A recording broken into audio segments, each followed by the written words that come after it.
Hello বন্ধুরা, আজকে আপনাদের দেখাবো আমাদের এলাকা থেকে বরিশাল শহরে যেতে যে সহজ পথ, সেই পথের দৃশ্য এবং এই রুটটি নূতনভাবে সংস্কার হয়েছে রিসেন্টলি, তাই আপনাদের সামনে তুলে ধরার চেষ্টা করব। গাড়িও তো বড় লাগে। হ্যাঁ,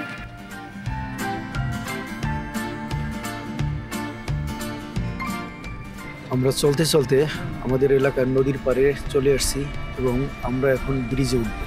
এই ব্রিজের ঢালটি এখান থেকে শুরু হলো। এই ব্রিজটির দূরত্ব প্রায় হাফ কিলোমিটারের মতো মেইন ব্রিজের দূরত্ব। দেখেন ঢালের এই পাশটা কত ডেঞ্জারাস, কারণ এখানে সাপোর্টিং যে পিলারগুলি এগুলি নেই। এই সাইডটাতেও সাপোর্টিং পিলারগুলি দিলে ভালো হতো।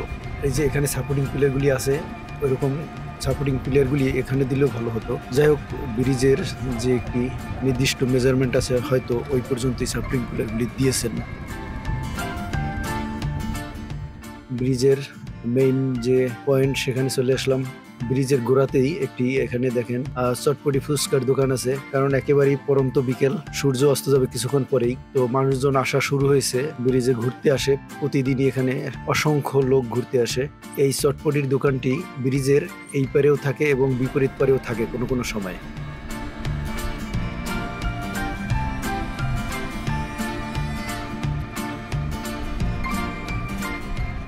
আমাদের এই নদীটির নাম হলো কদমতলা নদী। সেই নদীর নাম অনুসারেই এই ব্রিজটির নাম শেখ হাসিনা কদমতলা সেতু। এই সেতুটি বেশি দিন হয় নাই চালু হয়েছে। এর আগে আমাদের এখান থেকে ঘন্টার পর ঘন্টা বসে অপেক্ষা করে খেয়া পার হতে হতো। এবং এই আজকের এই ভিডিওটি করার মানে হলো, আমরা এর আগে কত যাতনা ভোগ করে আমরা বরিশালে যেতাম, সেটা দেখানোর জন্যই মূলত আজকের এই ভিডিওটি করা। তো পুরো ভিডিওতে আপনারা সাথেই থাকবেন। আমরা যখন এই নদীটি খেয়া দিয়ে পার হতাম, খেয়ার পরিমাণ ছিল এখানে একটি, মানে এক পারে লোকজন থাকলে খেয়া যদি অন্য পারে থাকতো, খেয়ার জন্য বসে থাকতে হতো খেয়া আসার অপেক্ষায়। এবং খেয়া যতক্ষণ পর্যন্ত লোকজন দিয়ে পরিপূর্ণ না হতো, খেয়া ছাড়তো না। খেয়া স্টার্ট দেওয়ার পরে খেয়া দিয়ে এই নদীটি পার হতে 2 মিনিটের মতো সময় লাগতো, কিন্তু ভাড়া নিত 10 টাকা। এটার ভাড়া 2 টাকার বেশি হয় না, জোর হইলে 5 টাকা নিতে পারতো, কিন্তু ভাড়া নিত 10 টাকা। তাই এখন এই বৃষ্টি হওয়ার কারণে সেই মর্মান্তিক যাতনা থেকে মুক্তি পেয়েছি। দেখুন, এই নদীটি এখন অগভীর হয়ে গেছে। ঢাকা টু বরিশাল কিংবা বরিশাল টু ঢাকা যে লঞ্চগুলি যাতায়াত করে বা আগে করত, সমস্ত লঞ্চ কিন্তু এই নদীটি দিয়েই যাতায়াত করত। কিন্তু নদীটি এখন অগভীর হওয়ার কারণে এখান থেকে আর যাতায়াত করতে পারে না। লঞ্চ একটু ঘুরে যায় অন্য দিক দিয়ে, কিন্তু এই রুটটি ছিল একটু সহজ, তাই এখান থেকে যাতায়াত করত, কিন্তু এখন আর যাতায়াত করতে পারে না। আমাদের বরিশাল যাওয়ার একমাত্র সহজ পথ হলো এটা।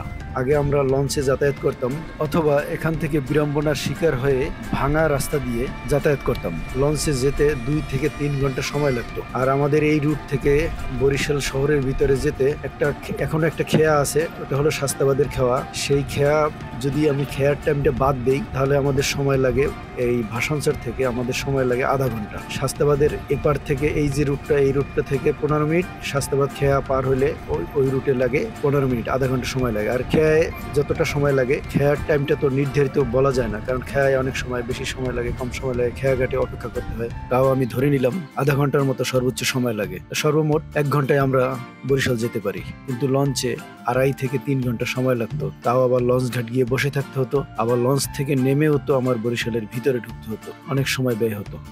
আর এই যে রাস্তাটা দেখতে পাচ্ছেন, এই রাস্তাটা দেখেন, চরের মাঝখান থেকে চরের বুক চিরে রাস্তাটা বয়ে চলে গেছে। খুবই সুন্দর লাগে, চারদিকে প্রাকৃতিক দৃশ্য।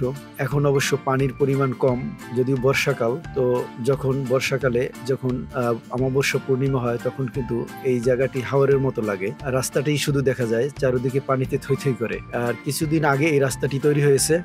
বন্ধুরা, কিছুদিন আগে যে ঝড় হয়েছিল রেমাল, সেই রেমালের ঠিক কিছুদিন আগেই এই রাস্তাটি চলাচলের জন্য উন্মুক্ত করা হয়েছে। তো রেমালের কারণে এই রাস্তাটি অনেক ক্ষতিগ্রস্ত হয়েছিল, একদম ডুবে গিয়েছিল। তো পরবর্তীতে এই রাস্তাটি যারা কন্ট্রাক্ট নিয়ে তৈরি করেছেন, তারা আবার যেই জায়গা থেকে ক্ষতিগ্রস্ত হয়েছিল সেই স্থানে ঠিক করে দিয়েছেন। আর আমার এই রাস্তাটি দেখানোর উদ্দেশ্য হলো এটা, এই রাস্তাটা এত ডেঞ্জারাস রাস্তা ছিল, চলাচল করতে এত সমস্যা হতো যা বলার মতো না। ইটের রাস্তা ছিল, তাও ভাঙা চূড়া, যুগের পর যুগ আমাদের এই ভাঙা রাস্তা দিয়ে চলাচল করতে হতো। অথবা লঞ্চ যোগে বেশি সময় নিয়ে যাতায়াত করতে হতো।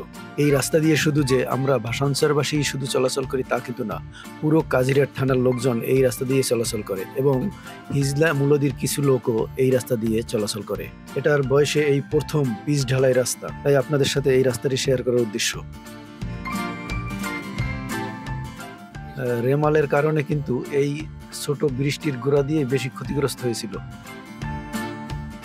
আর এখন পরন্ত বিকেল, রৌদ্র আছে এখানে, কিন্তু ওরকম রৌদ্রের কোনো তাপ নেই। এখান থেকে হাঁটতে খুবই ভালো লাগে, বাতাস আছে কিন্তু প্রচুর। কারণ হলো এখান থেকে সচরাচর আমাদের হাঁটা হয় না, তাই পিচ ঢালাই রাস্তা, পরন্ত বিকেল, বাতাস খুবই ভালো লাগতেছে। আমি ড্রোনটি সিনেমেটিক মোডে অন করে দিলাম। এই রাস্তাটি দিয়ে এখন আমার হাঁটতে খুবই ভালো লাগতেছে।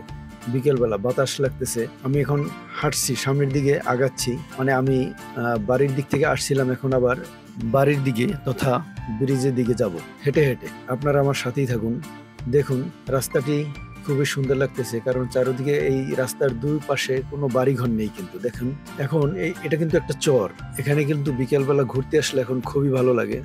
যদিও আমি একা একা হাঁটতেছি, তাও কিন্তু আমার খারাপ লাগতেছে না, খুবই ভালো লাগতেছে। সাথে দুই একজন থাকলে আরো ভালো লাগতো।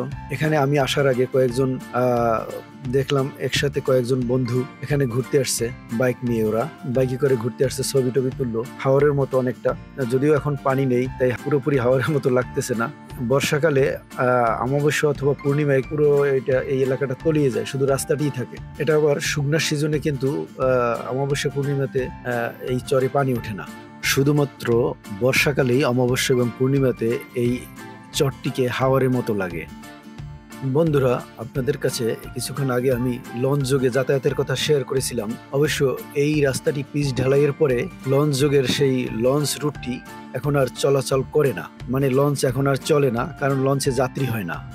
যেহেতু লঞ্চে যাত্রী হয় না বিদায় লঞ্চ কর্তৃপক্ষ লঞ্চ বন্ধ করে দিতে বাধ্য হয়েছে। এখন শুধু আমরা বরিশালের সাথে এই বাই রোডেই চলাচল করি। বন্ধুরা, এই রাস্তাটা দিয়ে প্রতিদিন হাজার হাজার লোক যাতায়াত করে, শত শত মোটরসাইকেল এবং শত শত অটো চলাচল করে এই রাস্তাটা দিয়ে। তো এরকম একটি গুরুত্বপূর্ণ রাস্তা এরকম যুগের পর যুগ অবহেলিতভাবে ফেলে রাখা হয়েছিল। তো অনেক চড়াই উতরাইয়ের পরে অবশেষে হলো, তাই আমাদের জন্য এটা একটা খুবই স্বস্তিদায়ক ব্যাপার। তাই মনের আনন্দে আপনাদের সামনে এই রাস্তাটি তুলে ধরলাম। এখন আমাদের বরিশাল যেতে সময় খুবই কম লাগে এবং খুবই আরামদায়কভাবে আমরা এখন বরিশাল যেতে পারি। এখন বরিশাল যেতে মাঝখানে আরেকটি খেয়া আছে, শাস্তাবাদের খেয়া। সেই খেয়াটি যখন শেষ হয়ে যাবে, সেই নদীতে যখন ব্রিজ হয়ে যাবে, আমাদের পুরোপুরি বিড়ম্বনা শেষ হয়ে যাবে। পানির পরিমাণ কম, তাই এই ট্রাক্টর দিয়ে হাল চাষ করা হচ্ছে। এই যে ব্যক্তিটি দেখছেন, এই ব্যক্তিটি কিন্তু আগে খেয়া দিত এখানে। এখন যেহেতু ব্রিজ হয়ে গেছে, তাই কি করবে, খেয়ালারা এখন বিভিন্ন অন্য কর্মে লিপ্ত হয়ে গেছেন।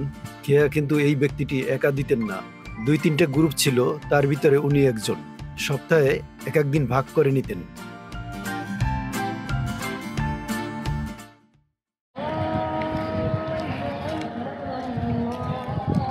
দেখুন এখন একেবারে সন্ধ্যা হয়ে গেছে, সন্ধ্যার আজান দিচ্ছে। এখন আমার বাড়ি ফেরার পালা। ওই যে দেখুন, এই দিকটা হলো পশ্চিম দিক, সূর্য ডুবে গেছে। তো বন্ধুরা, এই প্রাকৃতিক দৃশ্য যারা ভালোবাসেন তারা আমাকে অবশ্যই সাপোর্ট করবেন। আর আমার ভিডিওটি যদি ভালো লেগে থাকে ভিডিওতে একটি লাইক দিবেন এবং চ্যানেলটি সাবস্ক্রাইব করে আপনার সাথেই আমাকে রাখবেন। বন্ধুরা, ভালো থাকবেন, সুস্থ থাকবেন, এই কামনায় আমি এখান থেকে বিদায় নিচ্ছি। ভিডিওটি শেষ পর্যন্ত কন্টিনিউ করুন।